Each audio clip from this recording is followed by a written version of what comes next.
Burp, We're going live on YouTube. Little Metal Fox's Tooltips. Here we go.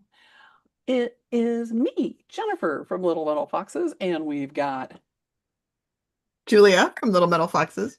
and Ellen from Little Metal Foxes. live from Sydney, Australia, and Seattle. So, hi everybody. Boopity boopity boop. Hit that like button. All right. So, did you do it? Did you hit the like button? All right. So, and subscribe. Hit that. Ring that bell. There you go. So you know when we're here. And so, for one of the things that comes up when you're working at the solder bench is trying to figure out what solder works and why your solder's not flowing and what the heck does flux really do. And we've talked about making fluxes before, so we have another tooltip on fluxes that sort of covers some of those essentials in making the preps from scratch. I think But we've also talked about different kinds of fluxes. And we did, I think we had a whole tooltip on fluxes as yeah, well. it's been a while back. But you recently had something come up with one of your students. Do you want to, yeah, let us know what happened? Right. So I recently taught an in-person class up at North Seattle Community College or North Seattle College, which is great. They have a wonderful facility. And one of my beginning students was really good and was doing great and emailed me after the class and was saying, I cannot get my solder to flow. I don't understand what's wrong. I think it's my torch. And she sent me a picture of her torch, which was one of the Bernzomatic Map Pro torches with a hose. And I'm like, oh no, that's not the problem. Like I soldered with basically that's essentially the same torch I'm using now because the Orca torch is a single gas, torch. I'm like, the torch is getting plenty hot enough. I asked her what else was going on, please send me some more pictures. And she sent me a little video where she talked about what she was doing and she showed me the flux she was using.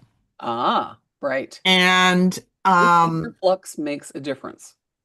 right. And so luckily she put that, she's like, oh, this is the flux I'm using. And so I got to look at the container and I looked up the container and I'm like, oh no, that's a low temperature flux for soldering, but it's for low temperature soldering for solders that have tin in them. And I For realized, electronics and plumbing. right, like electronics and low temperature plumbing solder. Right. Um, And I realized that the fundamental issue here is that she went and bought flux for soldering, which is absolutely what that was, and it says it on the container. But what she needed was flux for brazing. Right. Because why jewelers do this, I don't know. But in the jewelry world, what we call soldering, the plumbing world and other metalworking worlds call brazing. And soldering is what they call doing stuff below about 1,000 degrees Fahrenheit. Brazing is happening, 1,100, 2000 and 2000. 1,500. And then welding is even more Right. high temp. So technically, it's one of those things, right? Like things get called different things. So On what an industrial chart, what we do is considered braid. brazing. But in the And so jewelry world, it's called soldering. soldering, and we call the material that we're using solder. I Mhm. don't know what they call. Do they call it? Do they call the metal solder in the Yep. when they're doing brazing? Yeah. Okay. Oh, when they're doing So, brazing, yeah, so they call the strips of metal, they call it solder in or brazing, yeah, when they're brazing. They're like, oh, I need some brazing solder, basically. yeah. Okay. So, a lot of So, times with the lower temperature solders that are used for electronics and plumbing and stuff, those even when you're buying the flux, which is low temp solder, and the solder itself, I've seen, and it's tin solder and antimony and zinc. mhm, That stuff is also marked silver solder. right, So because it's silver colored, it doesn't have right, any silver content. It's just silver colored. right. And so you have to be a little aware. If you're at Home Depot and you're buying your solder and flux there for jewelry, you're going to have problems. No. In fact, not only, I mean, she's actually lucky that it just didn't work. So I believe what was happening was she was using this low temperature solder. I looked it up and it said its max temperature was like 840 degrees Fahrenheit. So it's like, luckily, I think she was using the inappropriate flux, but because she had solder, silver solder, which was actually silver from the class that she took, she was undoubtedly using that solder. Thank God. Because then all that happened was the flux burned up and it created chemical dirt. And so then the solder wouldn't flow because the Right. flux was gone.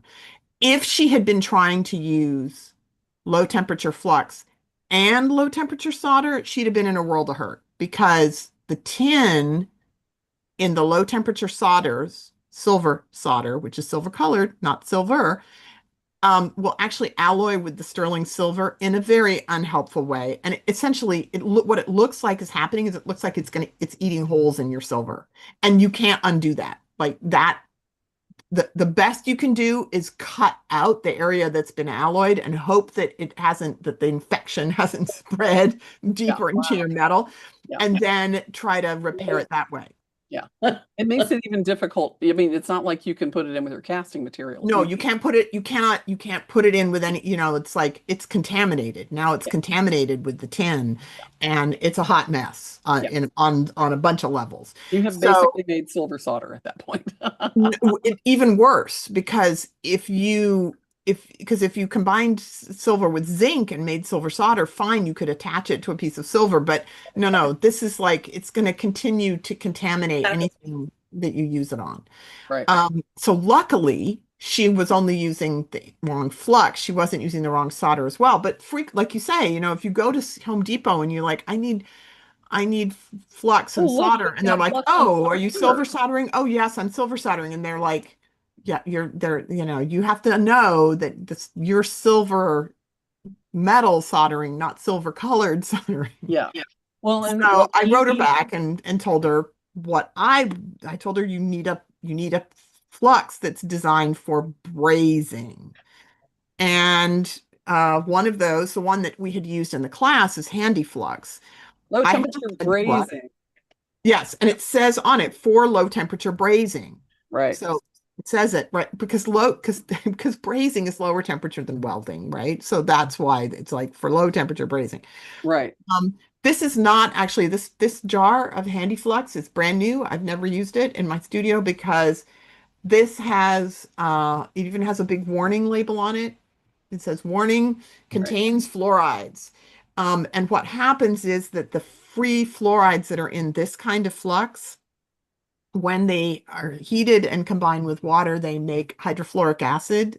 When you breathe in the fumes, you can breathe it into your lungs and it will make hydrofluoric acid in your lungs, which is very Uh-oh. bad for your lungs. Warning, warning, Warning, warning. warning, warning. So you In have three to, languages. right, you must use this kind of flux that has a lot of free fluorides in it with excellent ventilation. And that's not just opening a window, that's actually sucking the fumes away from you.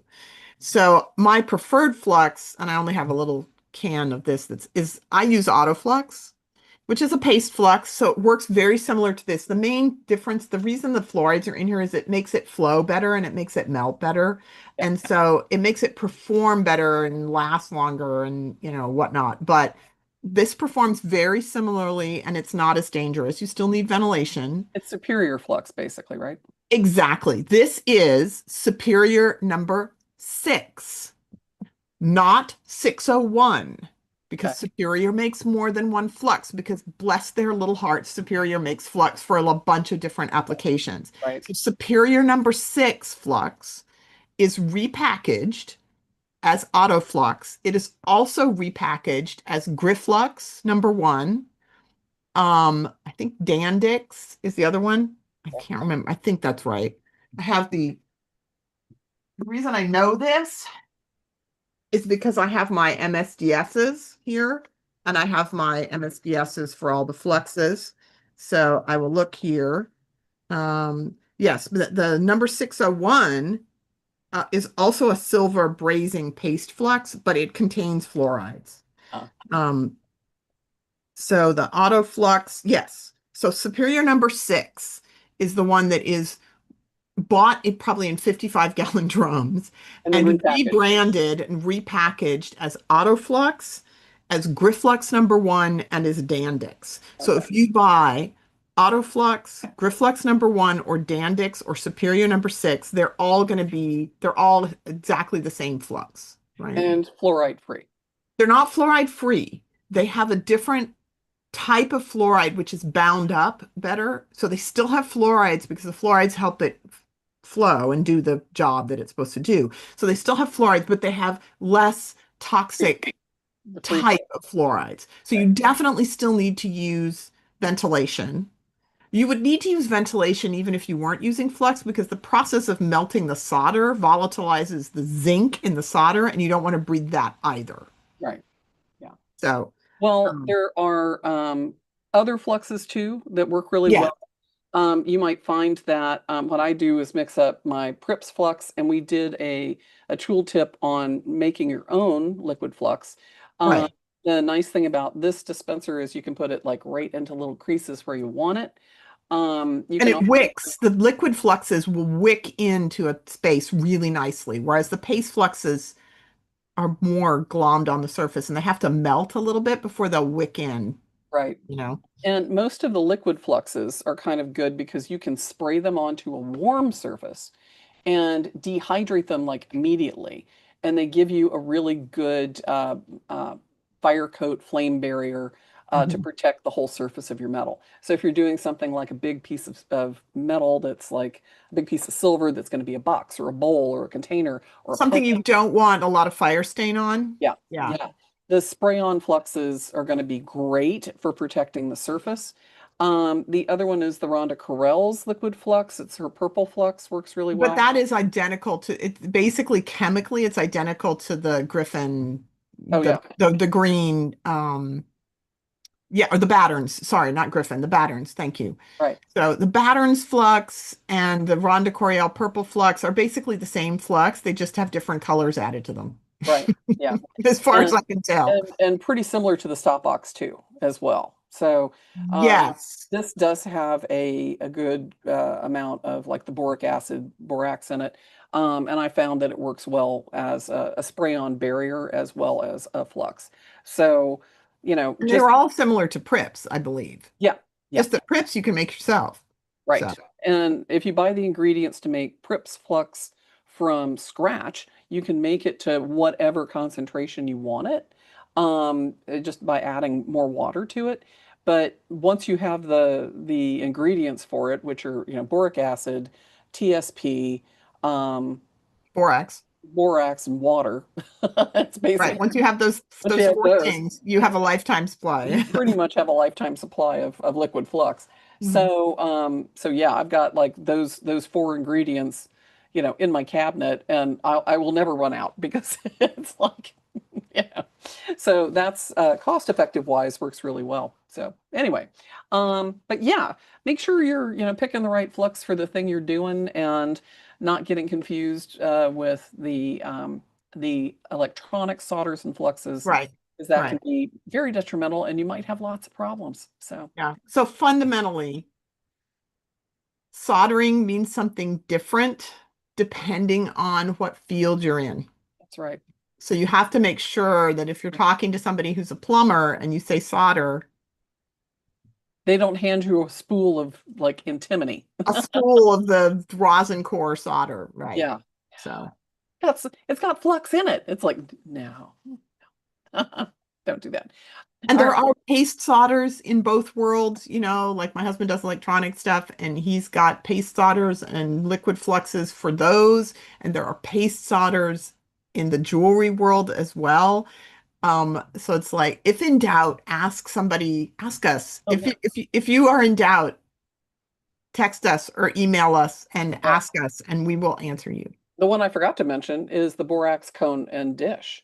And Yes. this is old school. It's still like a staple in most jewelry benches in Europe because it basically is a borax cone. And you basically like pour a little distilled water into your dish and you grind it up until you get a slurry, and that's your flux. And Yep. this is a much higher um, burn off rate and melting rate. So it's really durable. So if you're It's used just a little more fiddly to create, right? to It's like create, yeah, I mean, it's you like, don't just open the thing and put it on. Yeah. yeah, you have to do some grinding. And this does take a little bit of seasoning of the bowl at first because it will wick away lots and lots and lots of water as you first do it. Mhm. And it takes a minute to build up like a slurry in the bottom of the bowl. And yeah, so you just have to like grind for a good bit to get it started. But once it's started, all you have to do to reactivate it is add a little more water, give it a little stir, and you've got your slurry right back. So it works really well, and it has a higher temperature protection. So, these go to about what, 1600. So if you need something, you're working with like gold or high temperatures, and that's a better way to go. So, and you can mix that Yeah. with alcohol too if you need something that's more of a barrier coat for uh, gold fill and gold. Just So, don't light your torch while it's still mixed with alcohol. exactly. When So you put the lid on it. yep. So thanks everybody. And were there any questions out there in the world? Anybody with us today? No Nope. questions. Okay. All right, everybody. Have a wonderful week. We'll be back next week with more tool tips. And if you have some questions, make sure you post them down below. Hit the like button right there. Hit that like that one right there. Hit that one. And ring that bell. It's over there someplace. And let us know if you have any questions or if you have a flux of choice that you like, put it in the notes. And because we do like to share those comments with other people. So thanks a lot.